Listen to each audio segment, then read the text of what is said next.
Hey everyone, thanks for joining us today. If you missed the last couple of episodes, go back and check them out. We had Todd Holder with JustMen'sRings.com talk about buying a business that had been hit hard by the penguin penalty from Google. And then we had Ryan Cunningham with PremierTableLinens.com talk about growing his business through various channels and different ways to market his site. And he had some great advice about starting up a website too. Basically, that you can't just start a website and expect to make a business out of it. You need to have a unique idea and solve a problem. Well, that's exactly what our guest did today, and here's where we get to tell you his story. So let's go.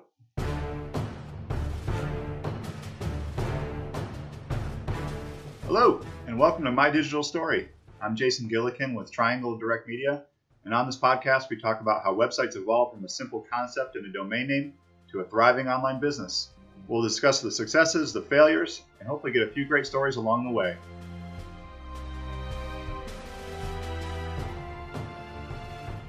Our guest today is Frank Jones from Freedom Electric Marine, maker of the Twin Troller boat. Simply put, Frank developed a boat that you can take in as little as 6 inches of water, where you can accelerate and steer with your feet so you can keep your hands free for fishing, which is just an absolutely genius idea. If you're at a computer right now, or when you get back to one, you should go look up Freedom Electric Marine on YouTube to see what the boat can do, because it's visually just stunning. And here's Frank from one of their 60 plus videos, which, by the way, have over 1.3 million views.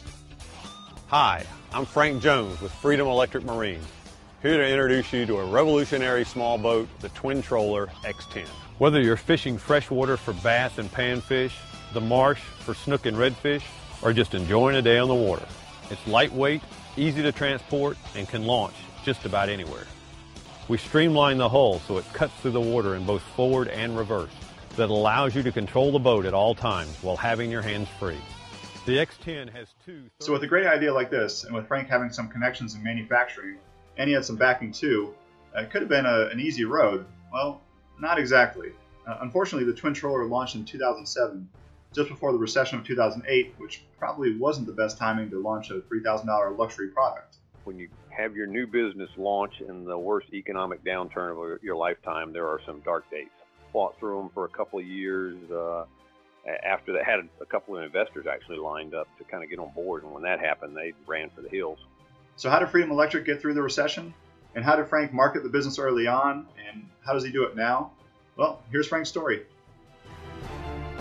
And the phrase we use is the best rod-in-hand fishing boat, and that's because it's foot-controlled. It's got a lot of features beyond that, but fishermen need their hand free to fish. So you can go in so many different places with a small boat like ours, and when you get there, you control the boat with your feet through foot controls, individual foot controls, and so you steer it, and your hands are always free. They're always on the fishing rod, so there's no paddling or pedaling or anything like that you have with other small boats. We actually invented this boat, and there's 3 patents around, U.S. patents around it, and so this boat is exclusive, if you will. So we saw a need. Fellow recreational fishermen that worked with me when we developed the thing of there's a hole in the market for a product like this, and so we developed the thing and launched it. And so these are made for fishing in shallow water, is that right? Well, what we call it is protected water. So we've got guys using these things in deep water reservoirs in Tennessee and other parts of the country, but it was originally thought is that we were actually calling small water applications. We were thinking ponds and small reservoirs, but then people saw it and started finding the boat, and they're using them in literally just about anywhere. From the coastal waters where they're in shallow water in the flats to, like I said, reservoirs across the country. So we've shipped them now to all 48 lower U.S. states. We've shipped a few of them to Australia, and even have a couple in Europe. Oh, wow. It's become a much more versatile boat than the original thought of us inventors when we invented the boat. But it does go in very shallow water, like 6 inches of water. So Florida is a popular state for us because there's so many on the coast and inland in Florida. But Texas, the folks in Texas have really caught on to the boat, and so it was a distant third here about 3 years ago, and now it's a close second as far as owners over there. And they're using them literally around the coast, in reservoirs, in small ponds. I've got a 7-acre. My neighbor's got a 7-acre pond behind the house. my favorite fishing hole, but then I'll take it over to Sharon Harris, which is 4,000 acres. So. Oh, wow. So you look on your website and it says celebrating 10 years. You started this back in 2007, it looks like. And going back to your LinkedIn profile, you worked for a company called the Polymer Group for 22 years before launching Freedom Electric. Yeah, the Polymer Group was, when I first went there, it was actually part of the family of J&J companies. So, but it was a manufacturing-based company, base manufacturing, and I had all kinds of roles with that over 22 years, anywhere from a maintenance supervisor to managing multiple sites improvement. Okay. So were you working on this project on the side then? Yeah, I'm gonna make a long story short. I had a gentleman who was working with me, and he was a big fisherman. I was a big fisherman. We compared notes, and I showed up on a pond that he said, "We got to go to this pond." And I said, "Well, I'll bring my little boat." And he said, No, my dad's got a boat with blah, blah, blah." So anyway, I went over there. His dad had the preliminary, the predecessor to the twin troller, essentially a small boat he'd strap 2 trolling motors to. And it just grabbed my imagination, if you will. And so over time, piddled with it, talked to this gentleman's father. We developed a relationship. And anyway, about 4 years later, we set off to design, and I knew some contacts to actually get it produced once we had a final design. And so I worked on it, for, maybe 3 or 4 years on the side until I kind of took the plunge. Okay. And so how did you decide now's the right time to make the leap? Well, it's my personal opinion. When I think entrepreneurship, now that I've gotten into it, is the best thing since sliced bread. But to make that leap, to kind of cut the mothership strings, is I think it's just a matter of personal choice. If you're willing to take the risk and you've got enough passion and faith in what you're working on to do it, then that's the time. Had a great product, had a lot of partners behind me that said, "Yeah, we'll help you bring it to market," and the time seemed right. So I told my wife it's now or never, and so I jumped. Yeah. Oh, that's great. And so you had some investors or advisors anyway? Yeah, what happened is the boat's rotomolded. So a rotomolding process is a large manufacturing process with a large oven and a large mold and specialized polyethylene plastics that you make the product with. And so through my contacts in industry, I was able to align myself and then the company Freedom Electric Marine with a large polymer group, which actually makes the plastic polyethylene. And through that, we developed a relationship with a molder. Our molder's in Madison, Indiana. And so all those guys kind of signed off or on board to bring it to market. And that's when I made all of that done kind of on that side work. And that's when I made the decision to launch the business, if you will. Wow. Yeah. I mean, you must have been just late at night, early in the morning, just tinkering with this for years then, and before bringing it to market. Yeah. That's true. So it must have cost you a fair amount to make that first one, right? Well, yeah. I mean, you've got entrepreneurs, and belief in a product requires you to make some sort of investment, whether it's time, but usually also money once you made a certain step and length. And so, yeah, it's design costs. If you get the right partners, some of the startup costs, which the larger companies that were helping to bring us to market helped out with. But yeah, obviously there's startup costs with any, especially a new product like this that's a patented, unique product that's in a certain market segment. So yeah. Yeah, and so for those patents, when were you able to get those patents? Funny you should mention that. I just got the 8-year renewal fee sent to me. Oh, okay. So you apply for the patents. You have to have those applied and in the system, if you will, before you introduce a product to the public, or you can't patent it. And so we made sure all those were in line before we were literally the day before we went to our first fishing expo. And at that time, we didn't have a boat. We had a concept of a boat, and we wanted to introduce it. And we submitted the patent the day before we showed up at that show with some conceptual drawings and that kind of stuff. And so we were ready to have an empty booth there if we had not gotten the patent. And I think it was in 2007 is when we submitted that. Oh, wow. So all these years that you're working on this, and you don't have any sort of patent, are you worried that somebody else is going to come in and take your idea? Well, I think anybody, there's a certain level of secrecy with any kind of new thought, new idea, et cetera. And so we were protective of that. You can't keep people from doing wrong if they're intent on doing wrong, but you can protect yourself from a legal standpoint. So everybody we talked to, we had secrecy agreement or confidentiality agreements, et cetera. And so we tried to make sure we were covered as we went along. But there's always that fear. The boat is so unique and it fits in a market segment that nobody was really servicing at the time. But we did make sure all the right steps were in place that said, if you're working with me and I share the information, there's a confidentiality agreement between us. Okay. All right. Gotcha. So you knew that there was a problem that needed to be solved, or at least something where this just didn't exist. And you felt like, okay, fishermen are going to see this and say, okay, this is something that I absolutely need. Were you pretty confident that you could sell it? And then also, were you confident that you could, manufacture it and get it to a price point that anybody or any fisherman could really afford? Well, we certainly had that belief, or we wouldn't have gone as far as we did with it. But there was a segment in the market with a small value-added boat. There really wasn't anything in that segment. We had talked to a lot of folks, got some real positive feedback, had a couple of, and this was right around the middle of '08. So everybody knows what happens in the fall of '08 where we had the economic downturn. So it certainly impacted the launch and the immediate success of the business, but all the feedback to that point had been very, very positive. Yeah. In 2008, when the recession hits, you had to be struggling then. And are you thinking, oh boy, I don't know if I'll be able to go through this because I don't have that steady paycheck anymore?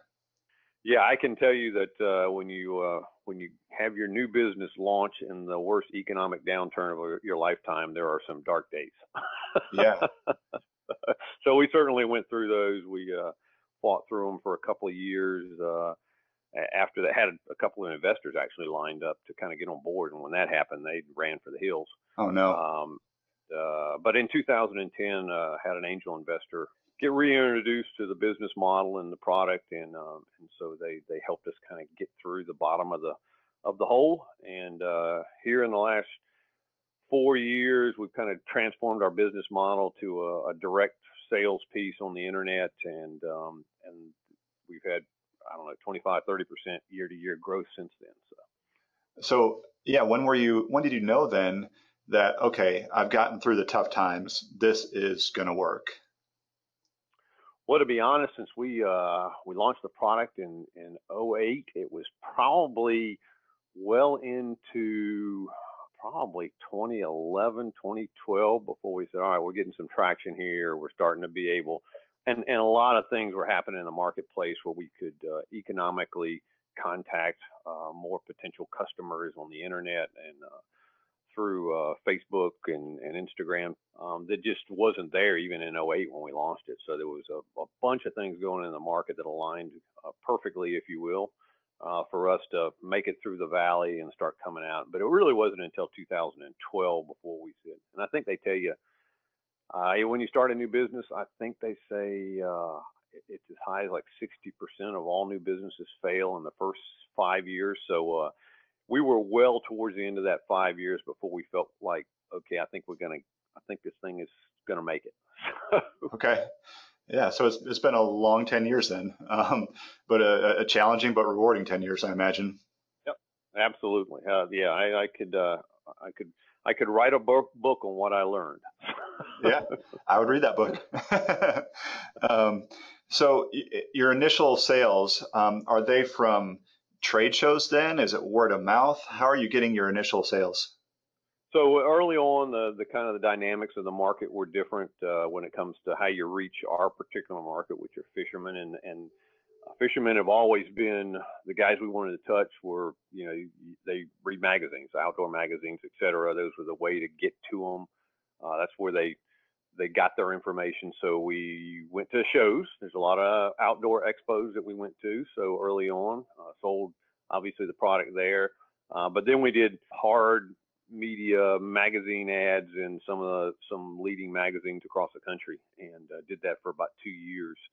All the while, things were just transforming, as you know, in the business world and how you contact customers, et cetera, on the internet.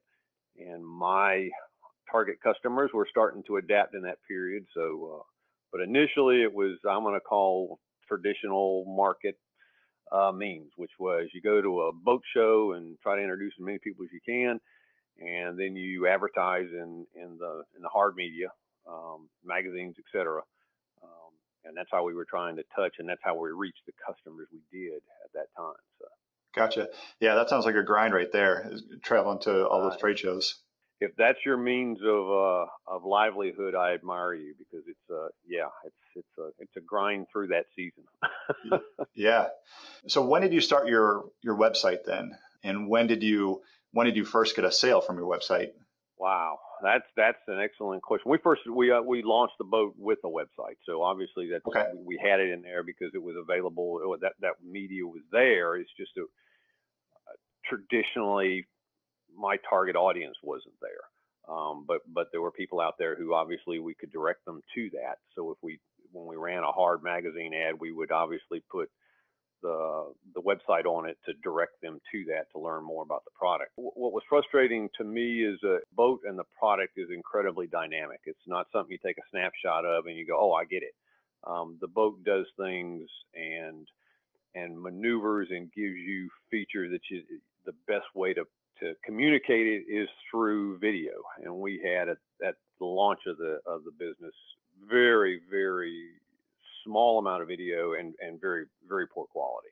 Developed a relationship, I think in 2011 or 12, with some folks that really transformed the business when we were able to. I think you said early on, we have 70 plus videos online, much higher quality than our original ones, and that's really transformed how many people we talk to, how much interest we have, and obviously transfers to sales also. Yeah. And that's the way to see what this is all about. And you can truly see how it can spin 360, how you can put it in reverse, how somebody can fish from their seat on that boat. And so, yeah, I mean, it's really hard to translate that from just a picture, but with these videos, you can see exactly how it works. You started doing these videos, it looks like 5 years ago or 6 years ago, and some of them have hundreds of thousands of views. Did those connect right away? And I would advise anybody who's looking at doing this type of business, direct sales, et cetera, I'd advise them first, think video. The other thing I would say is, just because you put a video out online doesn't mean somebody's going to go find it. Mm-hmm. And they connected in the manner that we were able to connect with people. Even at that, we put out, we work with I don't know if you've ever seen these packets of postcards that were historically sent out to the North American Fishing Club, and you'd pay to have your postcard in there. Well, that was a way we would drive them to our site. But here in the last 4 years, we haven't done anything but promote videos and our product through Facebook and Google Ads, and that's almost 100% of our way. But you can't. Anybody who thinks, I got a great video, I'm gonna put it online and people are gonna love it, they gotta find it, and that's the first thing. Yeah. So now, as far as marketing, you mentioned you're doing Facebook and Google Ads. Are you still doing the trade shows, or is anybody on your team doing trade shows?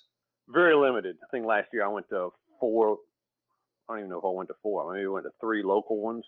Literally, when we tell people and they call from Indiana and Ohio and all that and say you come into the local, we say every day of the year our boat show is online. That you won't see anything different on the internet that you would see, that or at a show that you wouldn't see in the internet, and plus more. Yeah. So it's kind of our year-long boat show. But I do, just because, to be honest, I like talking about the boat, and so the only ones we went to were 3 local ones, and I say local, we're in North Carolina, And it's just fun to go. It's when you know that there's a limited amount and there's a limited region, you got to 3 or 4 boat shows is kind of fun. Anything beyond that gets more like work. Yeah, true. Yeah, and I imagine you get some feedback too from your customers, where you're trying to figure out, okay, well, what's next for the boat, and what could they be looking for, or even what's my next product.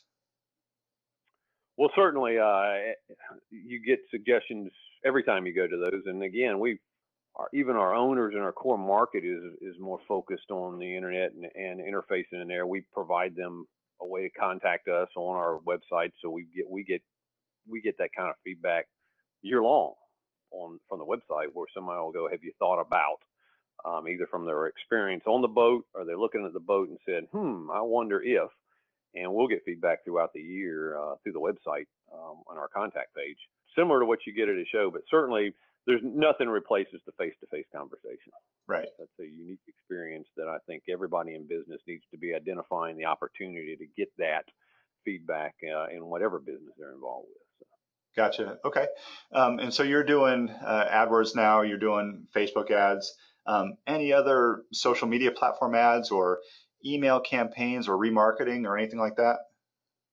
Well, we're just maturing into that. So we have been kind of, I say basic. We have some pretty good knowledge about how to target demographics within Facebook, et cetera. So we've been doing that for a number of years, but we're just now getting into the whole methodology of retargeting our ads. So if you come and go to certain pages and have a certain level of interest, we'll retarget you and say, "Hey, don't forget about it."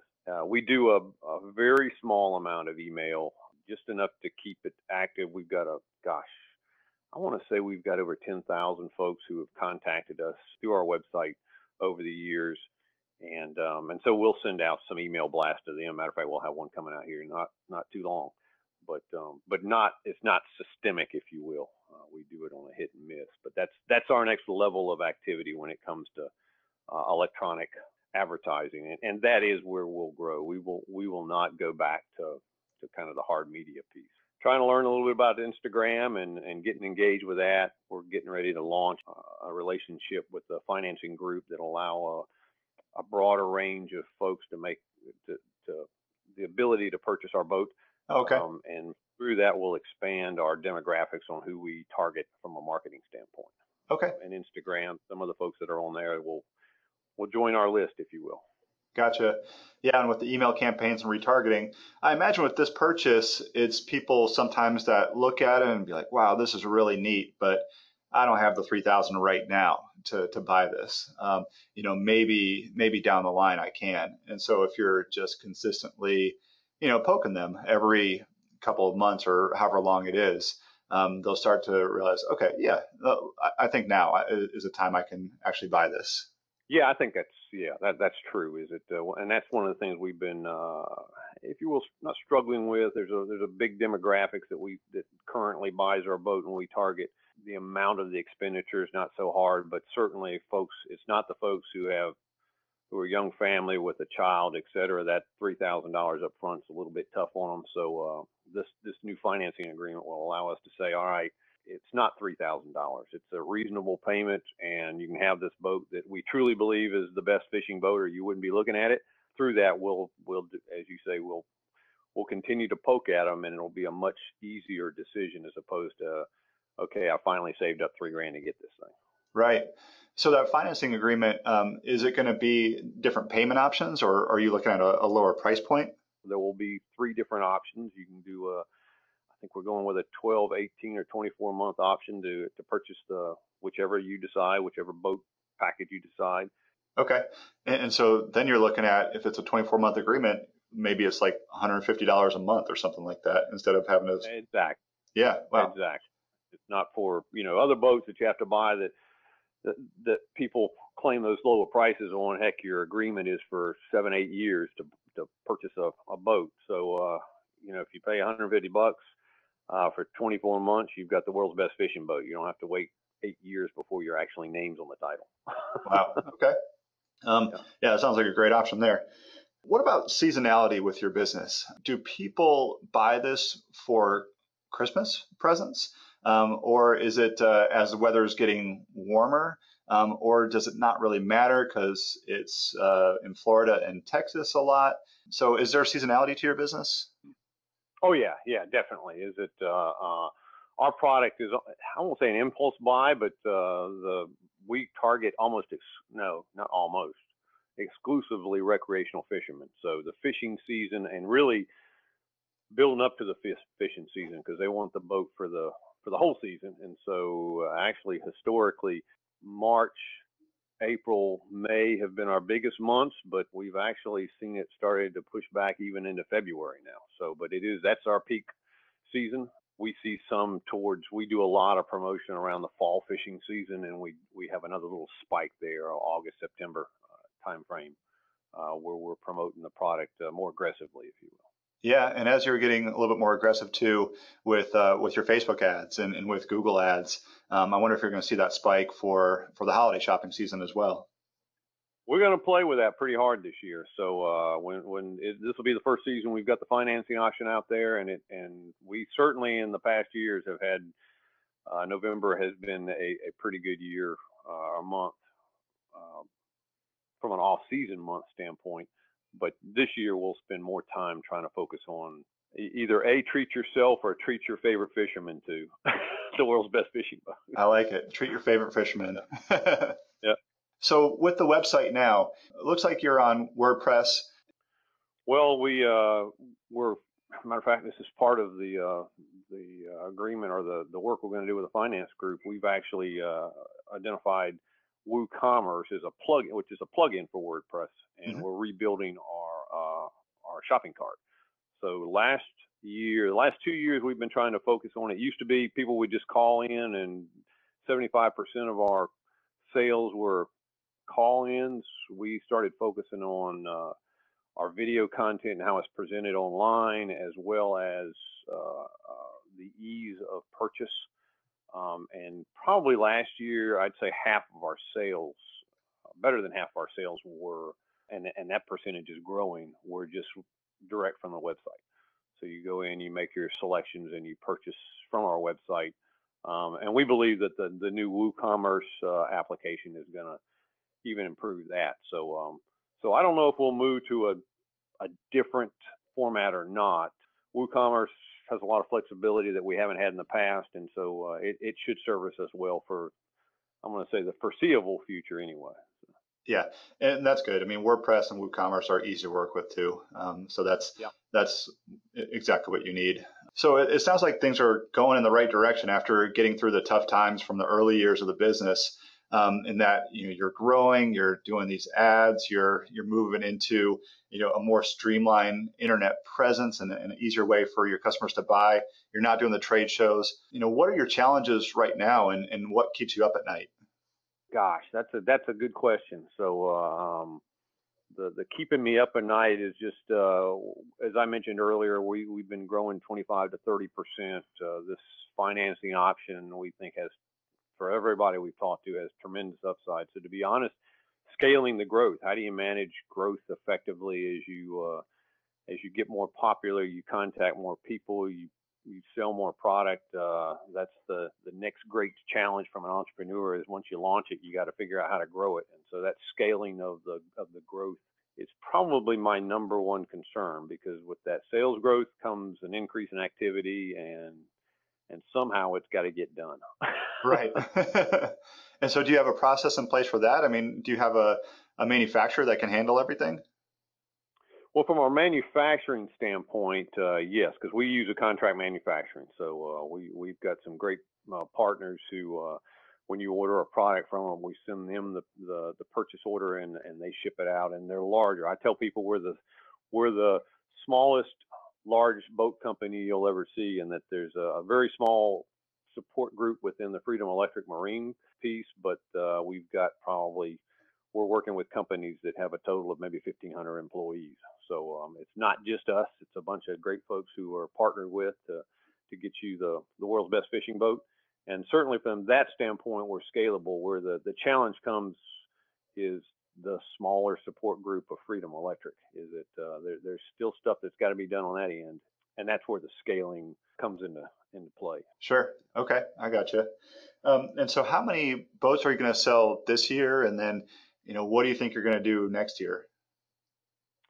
Well, we'll probably hit around 350 this year, Oh, up wow. from 300 last year.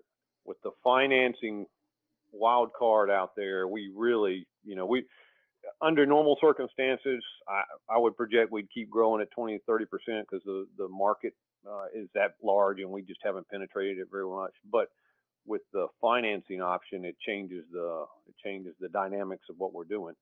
And we really, to be honest, our concern is that we'd sell twice as many boats, not because they couldn't be made, but because there's a lot associated with doubling sales. And Sure. so we're scratching our heads. That growth potential is in front of us, and we execute against it. But there's that is the potential of maybe doubling sales in a year. That keeps me up at night. That's the scaling and growth stuff. So, yeah. It sounds like a good problem to have, but still, it is a problem. And so, what's the solution then? Is it just finding the right people to come on board?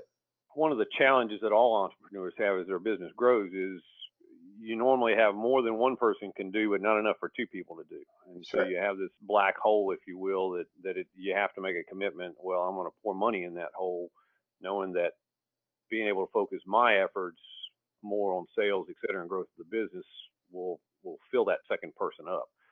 That's always been the traditional challenge of an entrepreneur. Yeah, and you mentioned at the start of our conversation that entrepreneurship is the best thing ever, but at the same time, it's something where it keeps you up at night. It's all consuming. So yeah, I mean those are the challenges that you're facing. The risk and reward of entrepreneurs are it certainly will change your life work.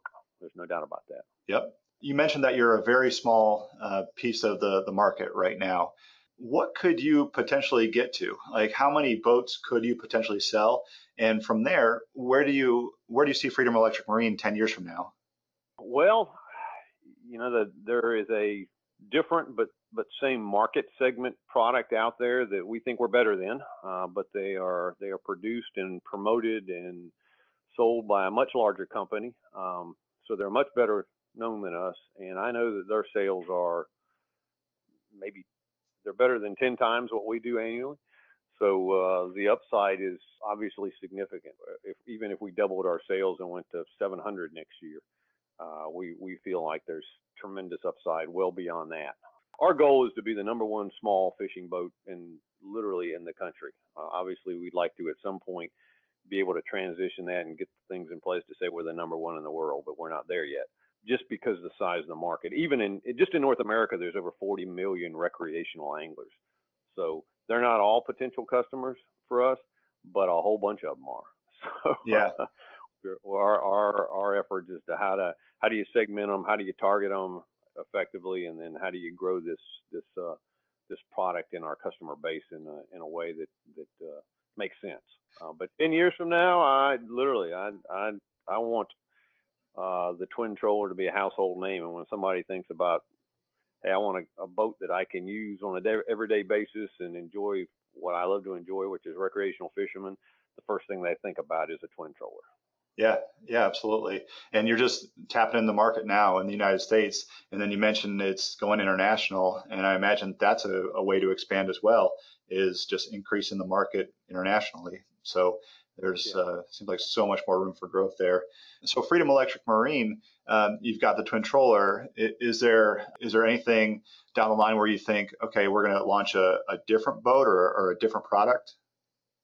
Well, what we're going to do is there's some things we've looked at and had requested through our website and talking to people at shows, is that the boat itself has greater application than just in fishing. So we actually are looking next year to start focusing from a market standpoint a little bit to the recreational, I'm going to call the cottage industry. So folks that have cottages on the water and don't necessarily fish a whole lot, but one little boat to scoot around in. We're working with a manufacturer of Bimini tops, so you'll have a topped sunscreen, if you will. Oh, cool. We've got some folks that are actually doing, our boat is from a fishing standpoint is foot controlled, so your hands are free. But we've had people requesting hand controls for them, so that it's kind of the golf cart on the water. And so we do have hand controls that have been developed for it. Don't do any marketing in that area, but that's where it's more of a modification or an extension of the existing base product, but it still has a lot of application and a lot of growth potential there too. Yeah, man, it seems like there is so much more room for growth here, and you guys are just tapping into the market, and it seems like a really exciting time here. We got a lot of irons in the fire, yes. So if there's anybody listening that's starting a business like you did, what advice would you give them? You got to have it in your heart. It's got to be a passion. If you think you're gonna casually start a business and do it full time, it's not a casual activity. It's work, and it's usually more work than you're currently doing when you start. And the goal is to make it a different kind of work in the end, but it can be incredibly rewarding. So. But if you don't have a passion for it and you kind of think it's something you want to do, my advice is to turn your focus to something you can have passion on, or don't do it.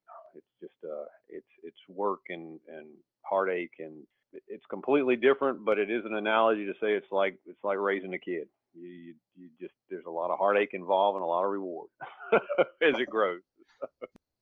Well, Frank, this has been outstanding. Yeah, I mean, I really appreciate your time here and your story, and I can't wait to see what's going to happen next for you guys. Well, we're excited about the potential. There's no doubt about that. Yeah. So right now, Freedom Electric Marine has just a tiny piece of the market, but you can tell that will change soon. And don't forget to go to YouTube to check out Freedom Electric's videos, and if you're in the market for a fishing boat, well, go to freedomelectricmarine.com. Thanks for listening. I'm Jason Gillikin, and we'll see you next time on My Digital Story.